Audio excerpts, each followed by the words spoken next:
Hello friends, ఈ కథ మీకోసంలో ఈరోజు మనం చూడబోయే చందమామ కథ మూడు నిమ్మకాయలు. ఒక గ్రామంలో ముగ్గురు అన్నదమ్ములుండేవారు. తల్లిదండ్రులు పోయాక వారికి ఆధారం ఏమీ లేకుండా పోయింది. అందుచేత వాళ్ళు గ్రామం వదిలి మరెక్కడనైనా పని చేసుకుందామని బయలుదేరి నిశ్చయించుకున్నారు. పెద్దవాళ్ళిద్దరూ చిన్నవాణ్ణి తమ వెంట రావద్దన్నారు. వాళ్ళు తమ మూటాముల్లే సర్దుకుని ఒక రాజుగారి వద్దకు వెళ్లారు. వాళ్ళక్కడికి చేరేసరికి మూడోవాడు నాగులు కూడా అక్కడికి చేరాడు.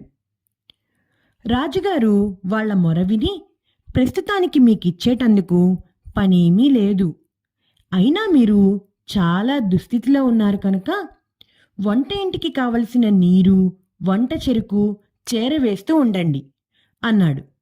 వాళ్ళు సంతోషంగా అందుకు ఒప్పుకున్నారు.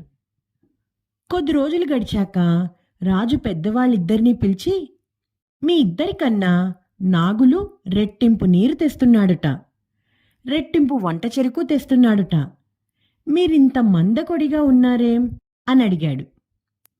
రాజుగారి భార్య కొద్ది కాలం కిందటనే పోయింది. ఆయన తిరిగి ఇంకా పెళ్లాడలేదు. అది పెద్దవాళ్ళిద్దరికీ తెలుసు.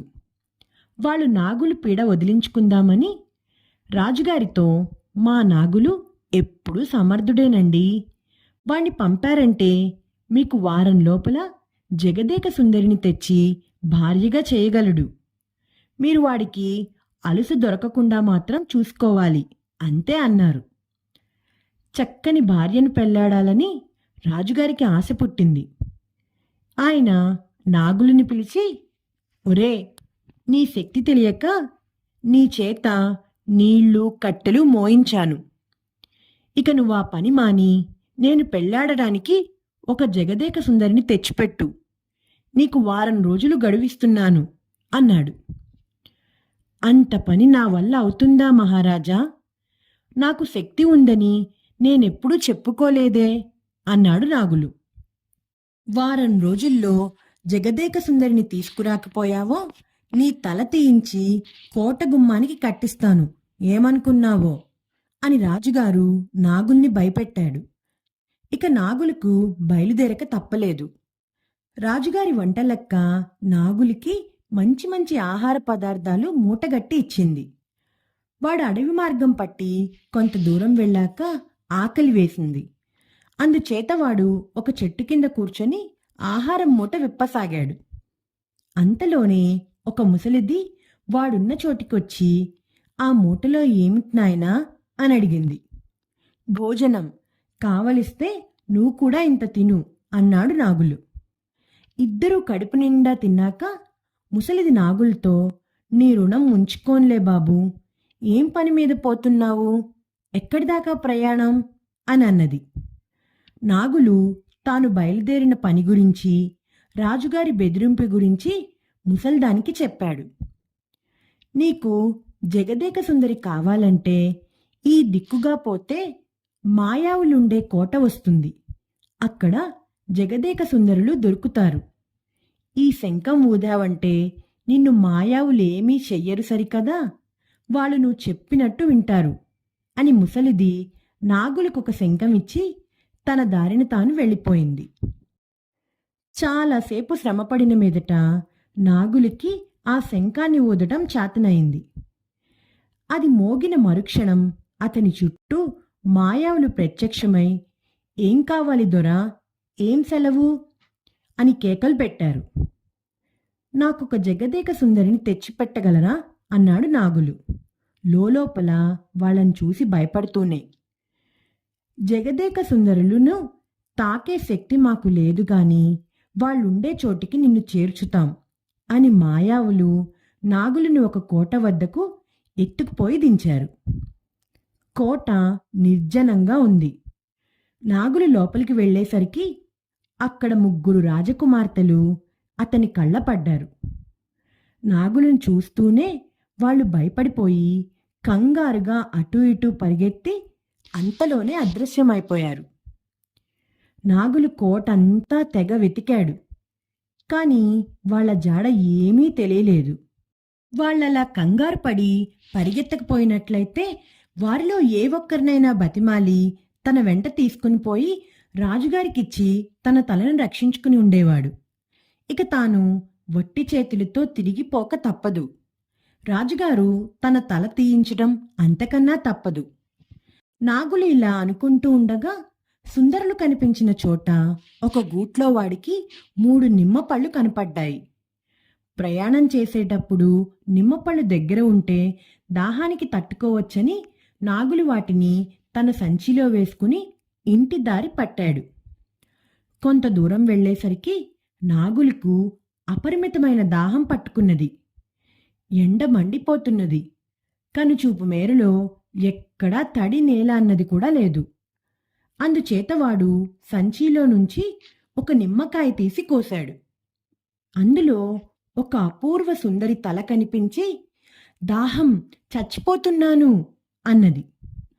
ఆ సుందరిని ఎలాగైనా బతికించి రాజుగారికిస్తే తన తల కాచుకోవచ్చు అనుకుని నాగులు నీటి కోసం ఆ ప్రాంతమంతా చెడవెతికాడు. ఎక్కడా ఒక్క చుక్క నీరు లేదు. వాడు పగర్చుకుంటూ తిరిగి వచ్చేసరికి నిమ్మకాయలో దాగిన సుందరి చచ్చిపోయింది. నాగులు పుట్టెడు విచారంతో ముందుకు పోసాగాడు. మరికొంత దూరం వెళ్ళేసరికి వాడికి మళ్ళీ దుర్భరంగా దాహం వేసింది.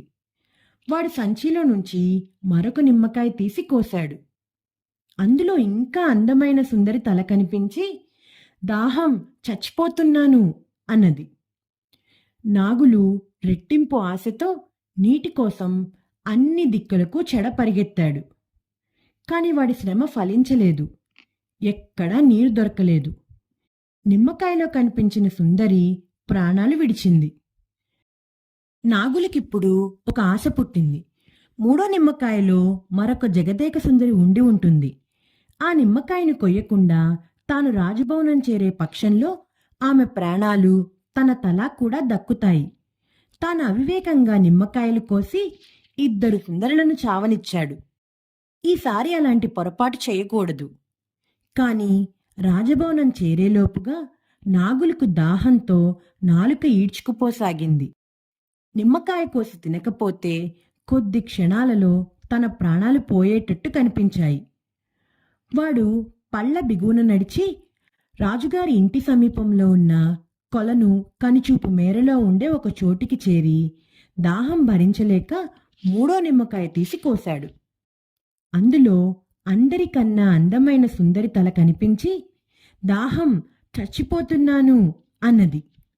వెంటనే నాగులు లేని శక్తి తెచ్చుకొని నిమ్మకాయతో సహా పరిగెత్తుకుంటూ వెళ్ళి కొలను చేరుకొని సుందరి చేత నీరు తాగించి తాను కూడా తాగాడు. కొలనులోని నీరు తాగగానే జగదేక సుందరి పెరిగి పెద్దదై మామూలు ప్రమాణానికి వచ్చింది. అమ్మయ్యా, బతికాను. నువ్వు చెట్టు మీదకెక్కి ఆకు గుబురు మధ్యలో దాక్కో, నేను వెళ్ళి రాజుగారిని పిలుచుకువస్తాను అని నాగులు రాజభవనానికి వెళ్ళాడు. ఇంత లోపల రాజుగారి వంటలక్క నీటి కోసం కొలనుకు వచ్చి అందులో బిందె మించబోతూ చెట్టు మీద ఉన్న జగదేక సుందరి ముఖం నీటిలో చూసి, అమ్మ బాబోయ్, నేనింత అందంగా ఉన్నానా? అయితే నాకీ వంటలక్క పనిచేసే కర్మేమిటి అని బిందె అక్కడే విసిరికొట్టి వెనక్కు తిరిగేసరికి చెట్టు కొమ్మల మధ్య ఉన్న జగదేక సుందరి కనిపించింది. వంటలక్కకు ఆమెను చూడగానే మండిపోయింది. ఆమె జగదేక సుందరిని కిందకి ఈడ్చి ఆమె దుస్తులు తాను ధరించి జగదేక సుందరిని మడుగులోకి తోసేసి తానే చెట్టు కొమ్మలలో ఎక్కి కూర్చున్నది. కొద్దిసేపటికి రాజుగారు తన నౌకర్లతో సహా వచ్చి చెట్టు మీద ఉన్న స్త్రీని దించి చూచును గదా, ఆ మనిషి జగదేక సుందరి కాకపోగా మామూలు సుందరి కూడా కాదు. ఆయనకు ఎక్కడలేని కోపం వచ్చి వంటలక్కను నాగులను కూడా చెరలో పెట్టించాడు.